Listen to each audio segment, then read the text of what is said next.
Hodgepodge. As you can see, it's monsoon season here. Congrats!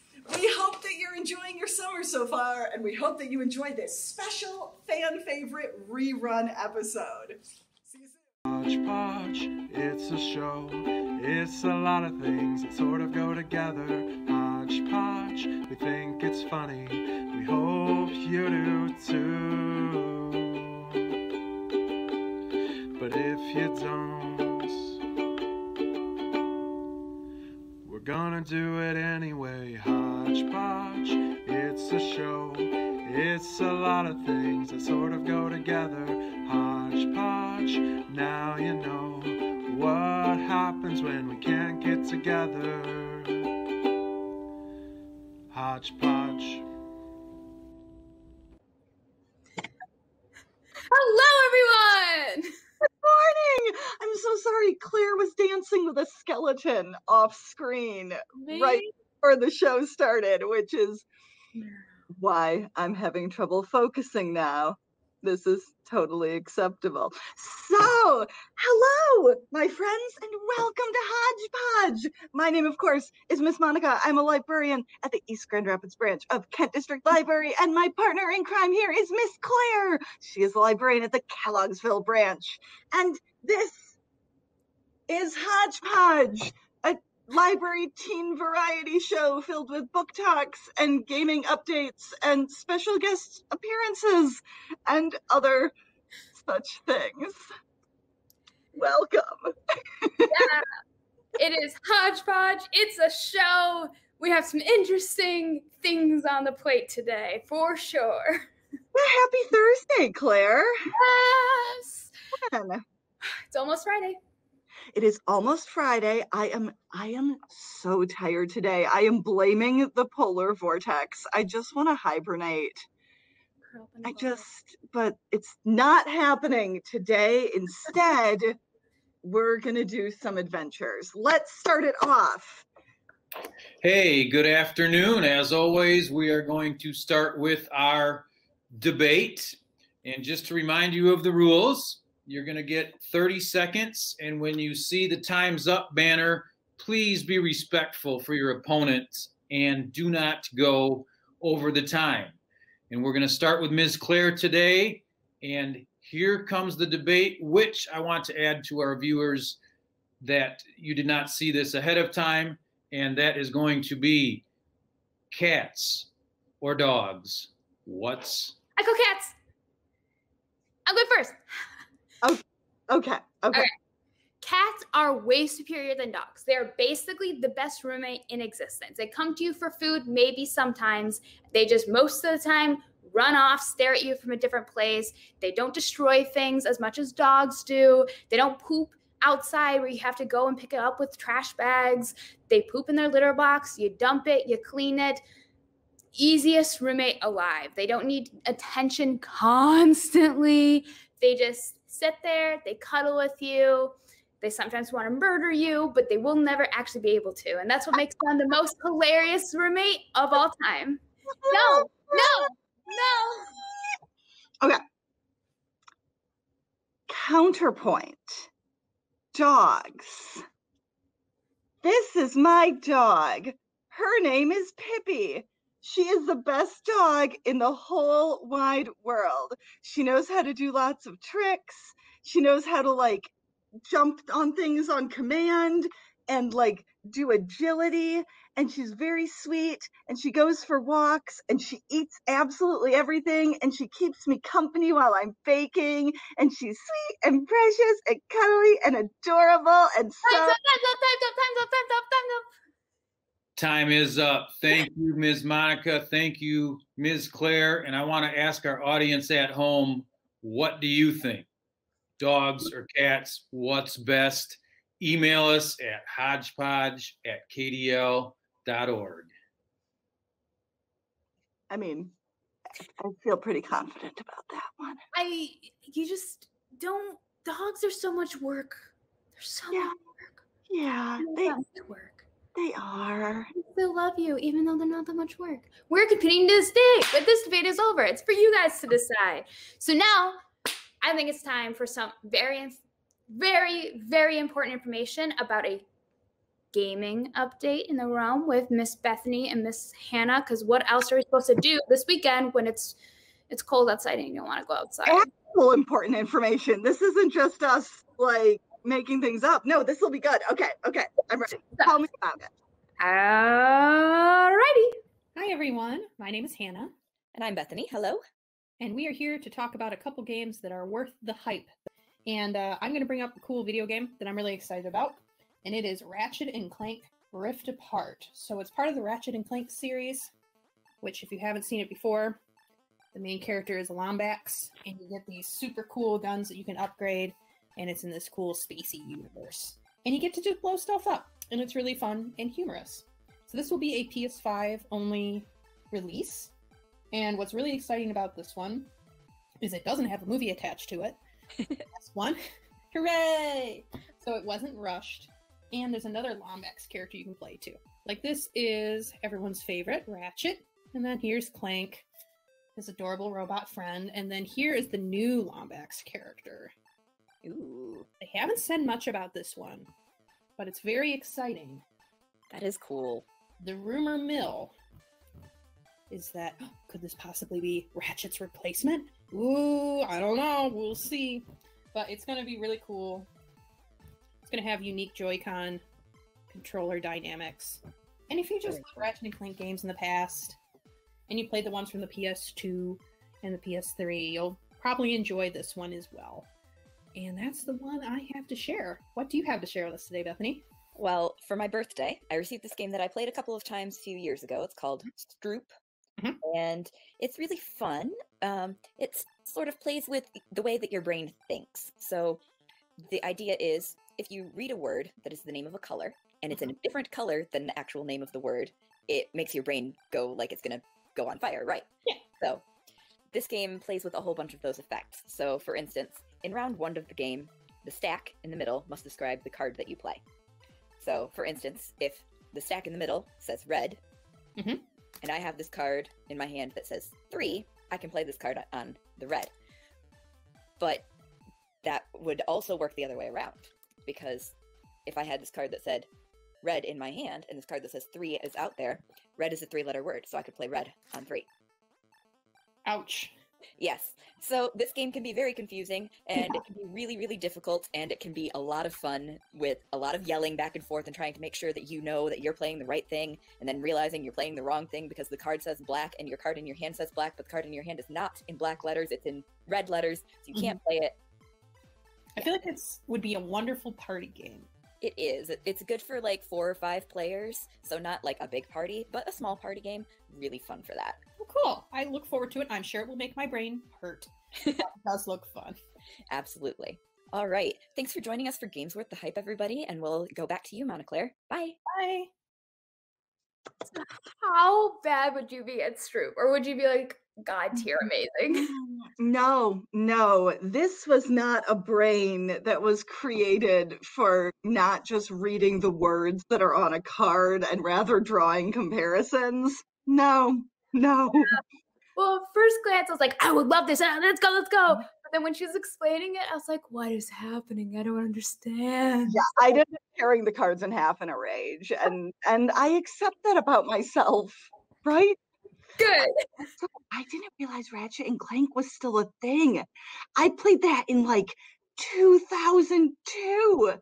I didn't know that was still around. That's amazing. I didn't know it. I didn't know we were up to a PS5, which shows how removed I am from that particular aspect of technology. Cats are the best. Let's do a book talk. Book talk. Now, this is a special book talk that I've been working with a bunch of librarians. Oh. So it's going to incorporate a whole bunch, and all of the reading levels will be down in the doobly comments. Comments is the word you're looking for there. Yes, the books and the reading levels will be down in the. How many books? You'll see. So I've been challenged to do a 1-sentence book talk. So my book is Anna and the French Kiss by Stephanie Parkins. It's one of my favorite books, and I'm going to tell you about it in one sentence. Primer. When 13-year-old Ashley moves in with her new foster family, she discovers some paints that, when applied to her body, give her amazing superpowers, except there's a lot of bad people who want her paints for themselves.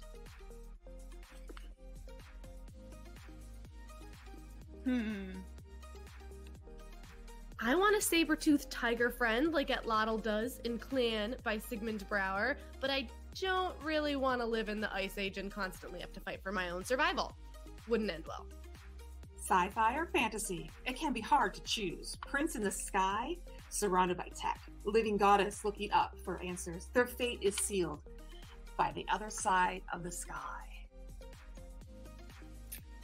Other Words for Home by Jasmine Warga. Jude never thought she'd be leaving her beloved older brother and father all the way across the ocean in Syria.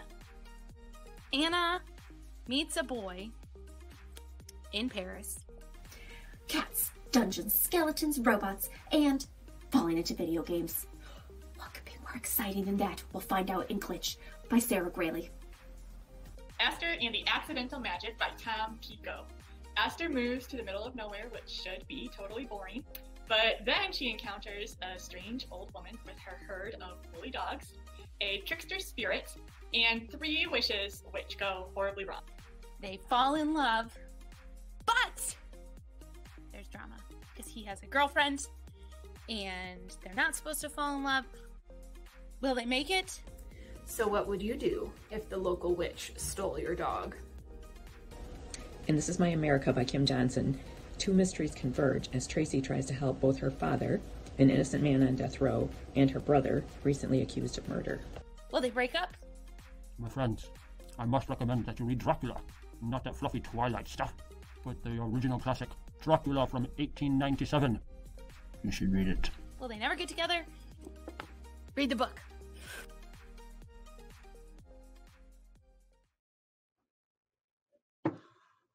I loved that. That is all book talks from now on.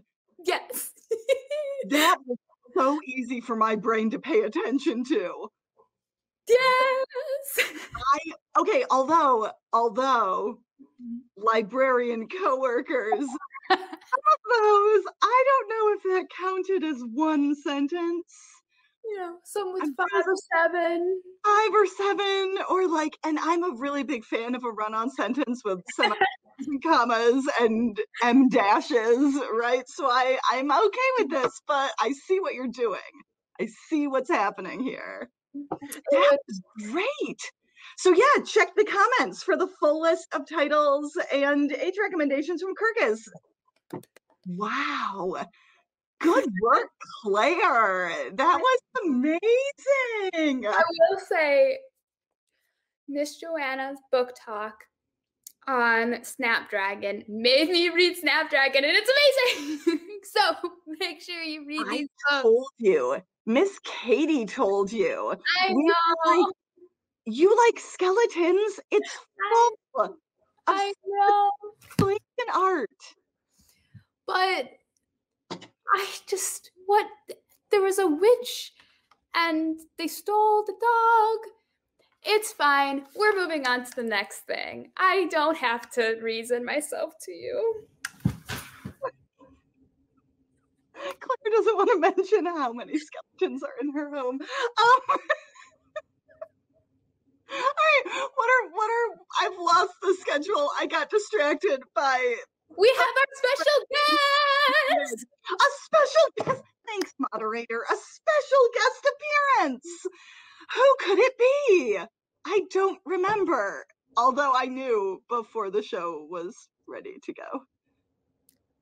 Well, you'll just have to find out with the rest of the people. Hodgepodge! Hodgepodge! It's a show coming to you now. Armando Tippett is my favorite.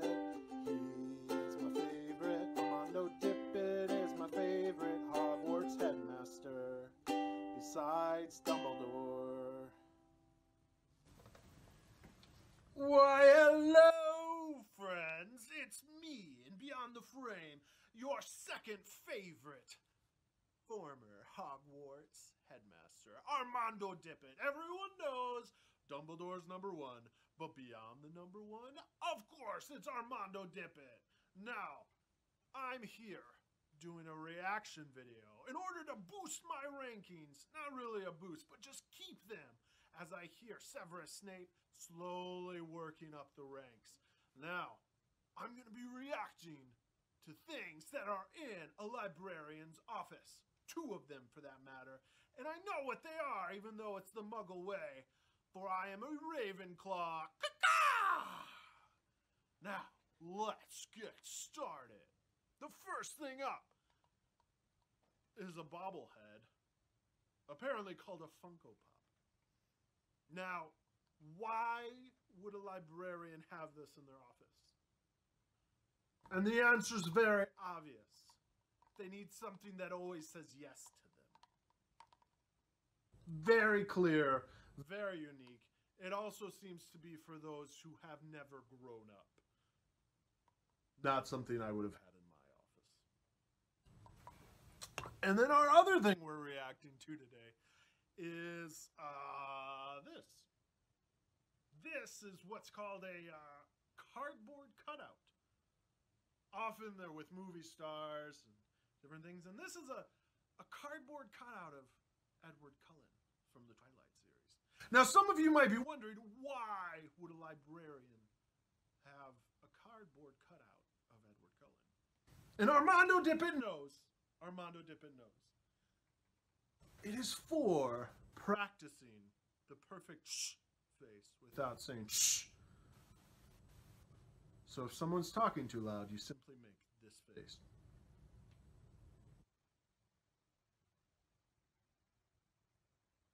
Oh, and instantly they're quiet. So that's been Armando Dippet reacts to what's in a youth librarian's office. All right, friends, we'll see you next time. Remember to vote for your second favorite Hogwarts headmaster, Armando Dippet.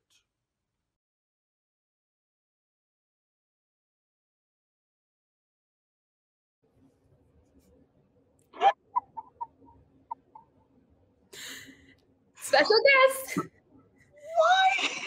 Why do they have an Edward Cullen? Don't you have an Edward Cullen cutout in your office? I really desperately wish I did. Okay, Miss Clare, practice your absolute best, like blue steel Edward Cullen vampire smolder. Ready?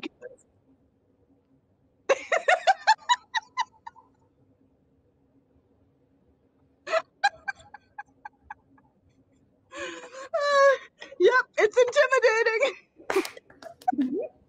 Yay! No, it's your turn, Monica. Can you do that?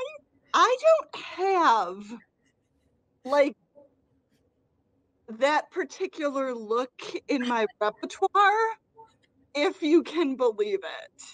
That's not it's not a thing my face does. And maybe if I really devoted myself to it and put in the long hours of practice necessary, then I could come up with something. But so far. You mean you haven't practiced it like crazy already? Oh!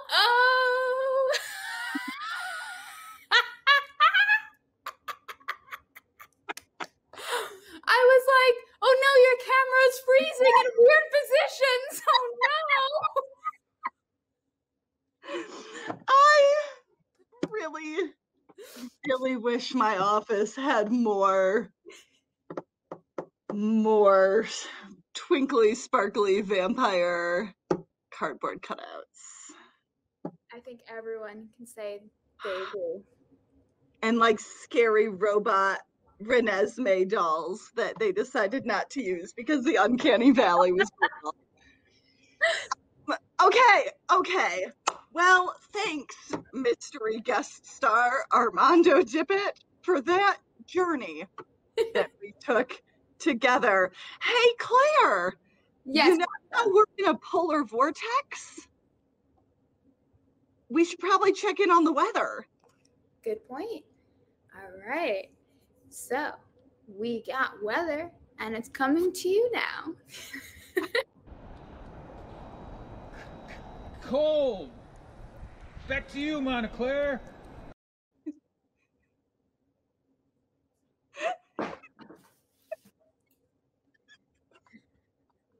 Hi. Thanks, Mr. Greg, with that accurate weather report. Miss Clare, what is that? They're my skeleton friends.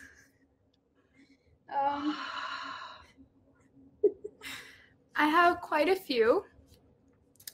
We have 2 cats. I have 3 skulls. We have 4 life-sized, or 3 life-size. They all have names, and don't judge me. I really liked Snapdragon. But these are before Snapdragon, so I don't know. Did you buy one of the 60-foot Home Depot skeletons when that was happening? No, I regret everything. It was not in my budget to do that, and I regret everything, and I should have done them because, let's be real, that's just who I'm going to finally evolve into. I was going to say, I feel like your house is like cute and tiny enough that if you had a 60-foot Home Depot skeleton, it would look like it was like picking it up like a giant. Yes! One day. Well, let's do 90 seconds of art while Claire casually cleans skeletons out of the frame. Done and done.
That.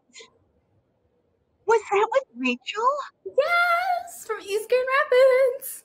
She made me some very beautiful embroidery ones, so I feel like I recognize those perfect, just majestic embroidered flowers. Have you ever tried embroidery before? Okay, so let me tell you, there was a time not so long ago, like several decades ago, when I was deeply invested in the Scarlet Pimpernel, which is this very old-timey book that is set during the French Revolution. I can't go into it, but the point is, I attempted to embroider a Scarlet Pimpernel so that it's a flower. It's this like little red flower, right? Okay. So I tried to embroider one because I was like, this is great. This is like me showing my fandom pride for this very strange piece of literature that no one has ever read. And it did not work well. I had the embroidery hoop sitting on my jeans, like I was sewing on my leg, and I sewed the embroidery to my leg, like to my jeans. And anyway, it didn't go well. I never finished it. It is one of the great tragedies of my life. But I'd like to learn. In summary, I would like to learn how to embroider someday. I think that would be like an amazing skill to have. Again, just haven't put in the time or effort to become good at a thing. Yep. I embroider kinda, not really. I mend clothing with embroidery floss because that's a thing. I hope that's what I do. I can make a sweet friendship bracelet with embroidery floss. That's my skill. Anyway. Fact of the day, or something of the day. Are we doing a fact of the day? We can do is it my turn? Yes. Fact of the day. Let's do a fact of the day for Black History Month. It's February. Let's do that. Sounds great. We're in a pandemic. Let's find pandemic-related facts of the day. Black History Month. Oh, okay. Okay. So the concept of inoculation against like viruses arrived in America from Africa in the 1700s by an enslaved man whose original name is unknown to us because I didn't bother writing that down. But he's called Onesimus by the Puritan minister Cotton Mather. And so the practice of inoculating against smallpox that Onesimus introduced saved many, many lives. Onesimus. So he introduced this idea of inoculating yourself against smallpox, and it saved a bunch of people, but his contribution pretty much vanished from history. Onesimus. Saving people from smallpox. That's my fact of the day. And that is an amazing fun fact that I definitely did not know. I did not know that either, which I guess is not unsurprising. Sadly. Well, okay. What else got? Fact of the day, weather report, 90 seconds of art. Book talks aplenty. Book talks aplenty, Armando Dippet, and me winning the debate that my dog is better than Cat. Hey, sounds good. Thanks so much for joining us for Hodgepodge, and we will see you next week. Hodgepodge! Hodgepodge! Hodgepodge, it's a show. It's a lot of things that sort of go together. Hodgepodge, we think it's funny. We hope you do too. But if you don't, we're gonna do it anyway. Hodgepodge, it's a show. It's a lot of things that sort of go together. Hodgepodge, now you know what happens when we can't get together. Hodgepodge.